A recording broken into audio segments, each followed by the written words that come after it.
Banking sector সিচুয়েশনটা যতটা খারাপ আপনারা ভাবছেন সকলে মিলে তার চেয়ে অনেক বেশি খারাপ, অত্যন্ত ফ্র্যাজাইল, অত্যন্ত নাজুক।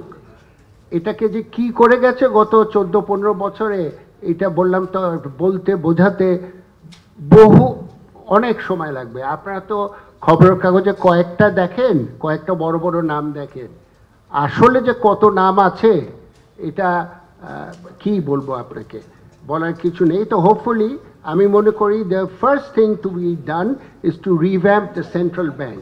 I am very glad to say that has started. Doctor Ahsan Mansur সাহেবের মতো একজন যোগ্য গভর্নর আমরা পেয়েছি। আমরা দোয়া করব তার শরীর স্বাস্থ্য এমন থাকে যেন উনি আগামী 3-4 বছর ওনার পুরো টার্মটা উনি চালাতে পারেন।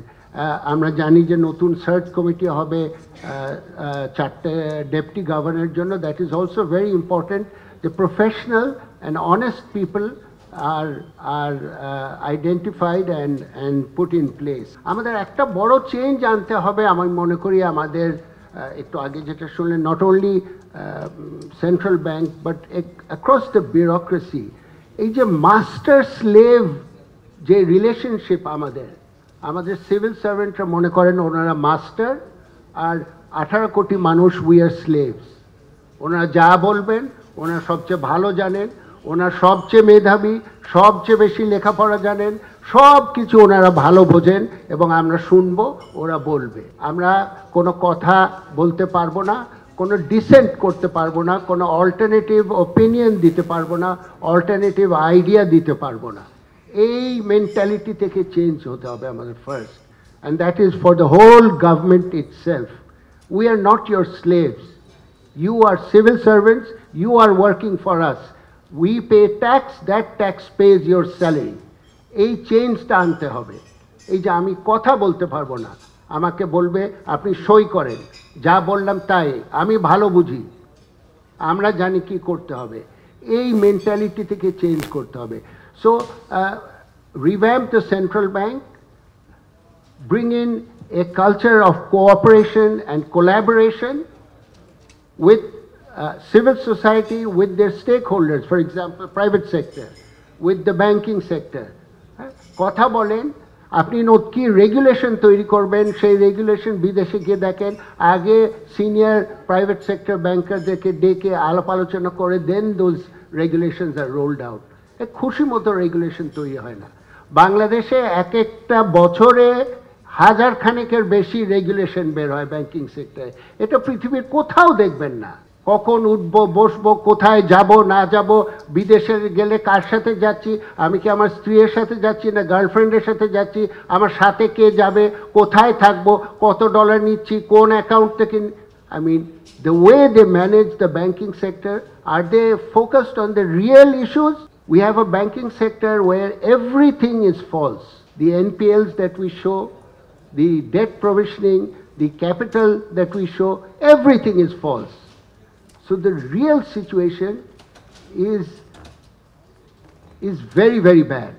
Ebong ei situation take, if we are not able to all work together and move forward progressively, it will be very difficult for this country to move upwards, because our banking sector abar bollam onek ekta ami mone kori is very, very fragile. আমি মনে করি also quickly the implementation of international standards must be done very, very quickly. এই যে out of the box ওনাদের, you will recognize the statement, out of the box economic এবং banking financial ওনাদের solution, as if Bangladesh is something special, our economy is something special. It is any different from the 180 odd countries in the world. গত 150 বছর ধরে কিনস থেকে আরম্ভ করে যত economic theory যা তৈরি করেছে, কোনো কিছুই বাংলাদেশের জন্য অ্যাপ্লাই হয় না। ওনারা সব নতুন করে সব কিছু তৈরি করেন। এগুলো থেকে চেঞ্জ করতে হবে। We must comply with international standards, we must follow international regulations and practices, standard economics 101 guidelines. আমি মনে করি pricing must not be interfered with. If we agree on a market economy, then let pricing be determined by market and demand, by demand and supply, by the market. Let us not interfere with it, create subsidies, incentives, and complicate distort the entire pricing mechanism.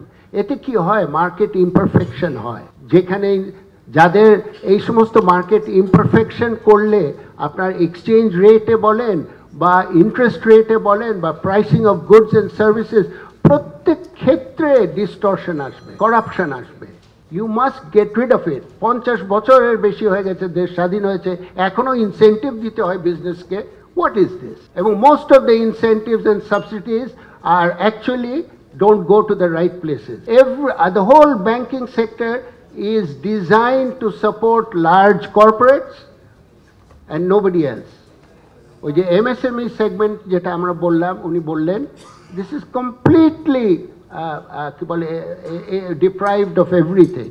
তো আমাদের এই যে change আনতে হবে banking সেক্টরে, এইটা যে কত বড় আর কত ভাস্ট, কত র্যাডিক্যাল আমি বলতে পারবো না। But I would like to say that আমরা যারা প্রাইভেট ব্যাংকিং সেক্টরে অন্তত অনেকে আছি, আমরা সরকারের সাথে, বাংলাদেশ ব্যাংকের সাথে, বিশেষ করে ডক্টর আহসান মনসুরের সাথে, আপনাদের সকলের সহযোগিতায় we will work closely with them. Hopefully we can get out of this, but there are going to be significant challenges going forward. একটা কথা বলি, টুডে আমার পাশের থেকে learned speaker বলেছিলেন about commodity pricing. All correspondent bank lines on Bangladesh are suspended. তার মানে আমরা যারা এলসি খুলতে চাই, কোনো ট্রানজ্যাকশন করতে চাই যেখানে অ্যাড কনফার্মেশন লাগবে বা লিমিটসের প্রয়োজন, করতে পারি না। The implications are dangerous, are devastating. আর সব কিছু করেন, আগে এইটার ব্যবস্থা করতে হবে, এমন সিচুয়েশন আনতে হবে, সরকার গঠন করতে হবে, করা হয়েছে। বাংলাদেশ ব্যাংক কুইকলি গঠন করতে হবে, আইন শৃঙ্খলাটা ঠিক করতে হবে, না হলে করেসপন্ডেন্ট ব্যাংকরা কোনো লাইন ফেরত দেবে না। আপনি ফার্টিলাইজার ইম্পোর্ট করতে পারবেন না, already it is stuck. Fertiliser commodity import করতে না পারলে দেশে কি হবে আপনারা বুঝতে পারছেন। আর সব কিছু পরে, আগে তো মানুষকে খেতে হবে। তো এই সমস্ত দিকে আমি মনে করি আমাদের মাননীয় উপদেষ্টা মহোদয়, মাননীয় গভর্নর মহোদয় সকলে ওনারা ফোকাস করবেন। But the situation is very grave. We must immediately work to get back the credit lines that the Bangladesh banking sector enjoyed previously, close to $6-7 billion or more from banks from all over the world. All those lines are suspended now. So এই কাজগুলো আমাদেরকে তাড়াতাড়ি করতে হবে।